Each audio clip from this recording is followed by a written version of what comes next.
মামা আমিও তো গলায় মুড়ি খেতে যাবো মামা, মরিচ খেতে পাই না, ঝাল খাওয়ালে আমার যাইতে হইলেই তো আমরা মুড়ি শেয়ারে খাবো, এক প্যাকেট ধরা পড়ে গেছি রে।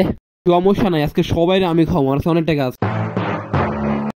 ভাই 4টা প্যাকেট মুড়ি দেবেন, আমরা একটু খাই। ঠিক আছে ভাই, আপনাকে মুড়ি দিতেছি ভালো করে বইরা।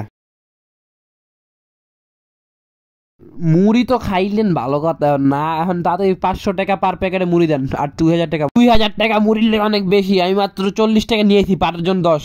ভাই এটা গুন্ডা মুড়ি, টাকা না দিলে মাইরা দিব হাত পা, টাকা না দিলে হাত পা ভাঙ্গা মারিতে পুত্তা দিমু। আমিও তোর বুইনের গাঞ্জা ব্যবসা ফাঁস করে ওরা জেলে পাঠাই দিমু। চামেলি ব্যবসায়ী না মামা, ওর গাঞ্জা খাই আমার বন্ধুর মাথায় সমস্যা হয়ে গেছে, বেচারা এখন পাগল হয়ে গেছে, তো সেটা নিয়ে কিন্তু কেস করবো। তোকে হাত পা ভাঙ্গা দিমু হালার পুত, পারলে হাত দিয়ে দেয় হালার পুত আমাকে।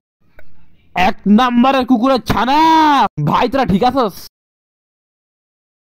ভাবছিলাম আমার লাগবো রে, হ্যাঁ মায়ের খামু শালার পরা। হ্যাঁ বাচ্চা গেলাম রে, আমাকে বলা ভাই নাই নাকি, তো আমাকে বলা যাইলে তোকে হাড্ডি ভেঙ্গা দিব, দেখা যাইব না কি কি কার হাড্ডি ভাঙ্গে।